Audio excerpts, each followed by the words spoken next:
हमारी कॉन्शियसनेस के बारे में सबसे अहम सवाल तो यही है कि क्या हम उसे फिजिकल प्रोसेसेस की तरह बता सकते हैं? क्योंकि हमें तो इस बात की आदत पड़ी हुई है कि साइंस में हम फिजिक्स के कुछ बुनियादी नियमों से शुरुआत करते हैं, जैसे कि स्पेस, टाइम और मैटर। अगर हम इन सबको मिला दें तो हर चीज को एक्सप्लेन कर सकते हैं। हम उनसे केमिस्ट्री को, बायोलॉजी को एक्सप्लेन कर सकते हैं। मगर जहां तक कॉन्शियसनेस को एक्सप्लेन करने की बात है तो वहां ये चेन टूट जाती है। मेरे ख्याल से हमें नेचर में कॉन्शियसनेस में नए फंडामेंटल बिल्डिंग ब्लॉक्स मिल गए हैं और अब हमें उन्हें चलाने वाले फंडामेंटल लॉज को समझना पड़ेगा। ये साइंटिस्ट मानते हैं कि इन्हें कॉन्शियसनेस का एक नया और अनोखा एस्पेक्ट मिल गया है। ये मानते हैं कि वो सिर्फ हमारे दिमाग में ही नहीं होता बल्कि बाहर भी आता है। उनका दावा है कि वो इस बात को साबित भी कर सकते हैं। आखिर सोच क्या है? न्यूरो साइंटिस्ट्स मानते हैं कि यह हमारे दिमाग के अंदर होने वाली इलेक्ट्रिकल एक्टिविटी का एक पैटर्न है। लेकिन अगर मैं गुस्सा होता हूं या मुस्कुराता हूं, मेरी सोच कमरे में बैठे सभी लोग समझ लेते हैं। असल में वो हमारे करीब पहुंचने की कोशिश भी करते हैं। कुछ साइंटिस्ट मानते हैं कि सिक्स्थ सेंस ऐसे ही काम करती है। इंसान की सोच एक कलेक्टिव कॉन्शियसनेस में बदल जाती है और पूरी दुनिया में फैल जाती है। रॉजर नेल्सन पिछले 30 साल से ग्लोबल माइंड के सबूत ढूंढने की कोशिश कर रहे हैं। कॉन्शियसनेस असली दुनिया में मौजूद है।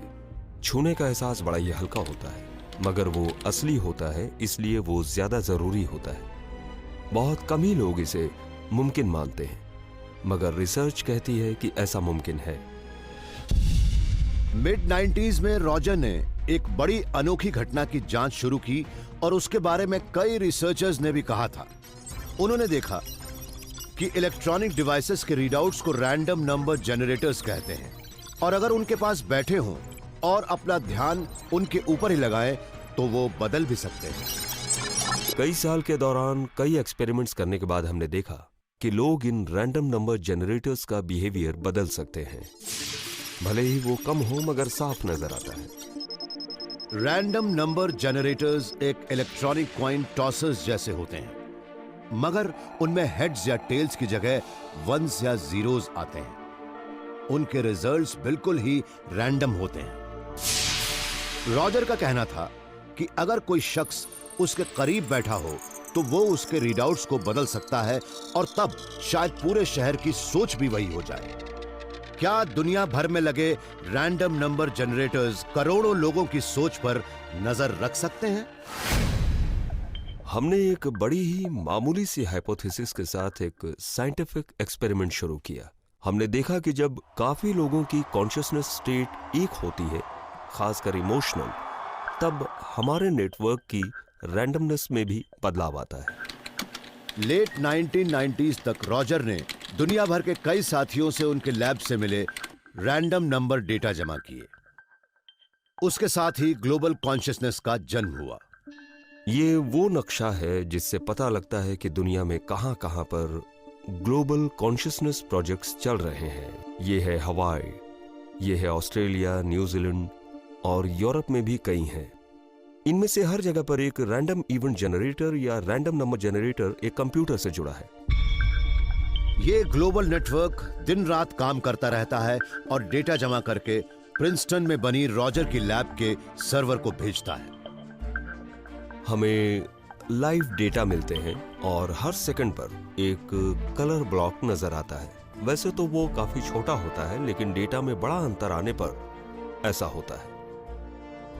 अरे ये देखिए एक और। इतने कम वक्त में इतनी बार इतने बड़े अंतर देखना बड़ी अनोखी बात है। जब भी दुनिया में कोई बड़ी घटना होती है, तब रॉजर ये देखते हैं कि इनके नेटवर्क में कितना अंतर आता है। कई बार ऐसा होता है। 2008 के प्रेसिडेंशियल इलेक्शंस के वक्त तो बड़े ही अनोखे बदलाव नजर आए थे। जब पोल्स बंद हुए तब मीडिया कह रहा था कि शायद ओबामा जीत गए हैं। ये उस वक्त का ग्राफ है जब अगले 5 घंटे के लिए पोल्स बंद कर दिए गए थे। उसी दौरान ओबामा ने विक्ट्री स्पीच भी दी थी।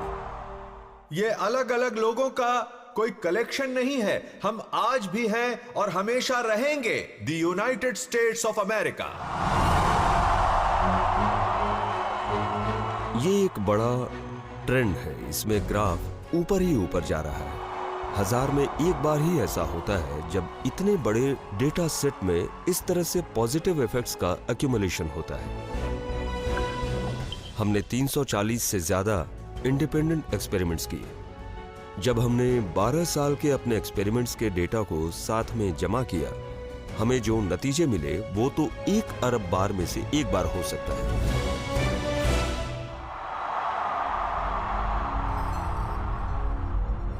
रॉजर के डेटा से पता लगता है कि वो एक ग्लोबल कॉन्शियसनेस थी, मगर ये आखिर काम कैसे करती है? बायोलॉजिस्ट रूपर्ट शेल्ड्रिक मानते हैं कि इसका जवाब उस फील्ड में छिपा है जो हर जीव पैदा करता है। वो उसे मॉर्फिक फील्ड कहते हैं। फील्ड्स असल में इन्फ्लुएंस के रीजन्स होते हैं। हम मैग्नेटिक फील्ड से इन फील्ड्स को अच्छी तरह से समझ सकते हैं। ये बॉल्स छोटे छोटे मैग्नेट्स हैं और जब मैं इन्हें प्लेट पर गिराता हूं तब ये एक दूसरे को या तो खींचती हैं या दूर धकेलती हैं। ये घूम जाती हैं, ये एक पैटर्न में जमा हो जाती हैं। इन फील्ड्स में एक सेल्फ ऑर्गेनाइजिंग प्रॉपर्टी होती है। ये इनहेरेंटली इंटीग्रेटिव होती हैं। मैं मानता हूं कि एक और फील्ड भी होती है जिसे मॉर्फिक फील्ड्स कहते हैं और वो जानवरों और पौधों के शरीर को ऑर्गेनाइज करके ब्रेन्स और माइंड्स की एक्टिविटीज को भी ऑर्गेनाइज करती है।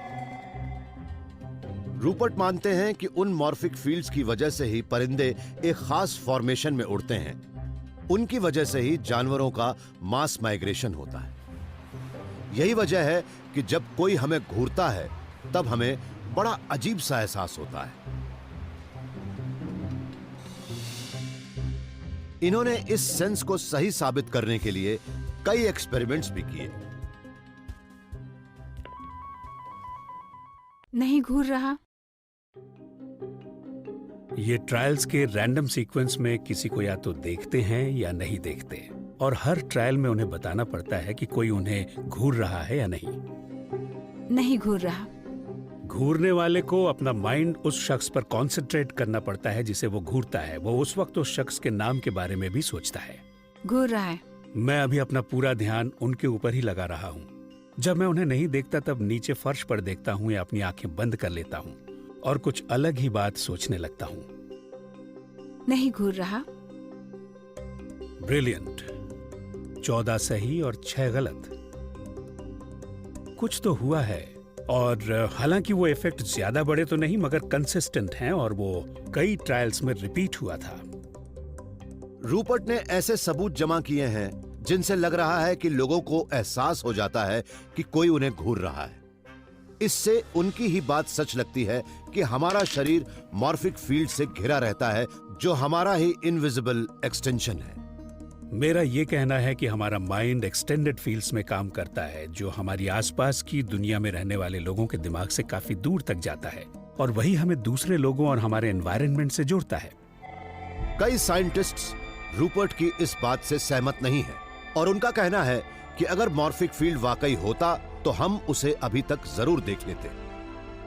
मगर सडबरी ओंटारियो की इस अंधेरी लैब में ये रिसर्चर मानते हैं और दावा करते हैं कि उनके पास इस बात के सबूत हैं कि हमारी सोच एक दिमाग से दूसरे दिमाग तक जा सकती है।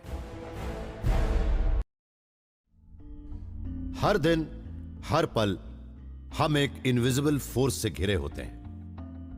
हमारी दुनिया एक मैग्नेटिक फील्ड में लिपटी है।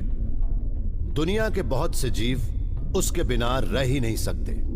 परिंदे, समुद्री कछुए और मछलियां उस ग्लोबल मैग्नेटिज्म के जरिए ही रास्ते का पता लगाती है। क्या हमारा दिमाग भी उसका इस्तेमाल करता है? कहीं वही मैग्नेटिज्म तो सिक्स्थ सेंस की जड़ नहीं है?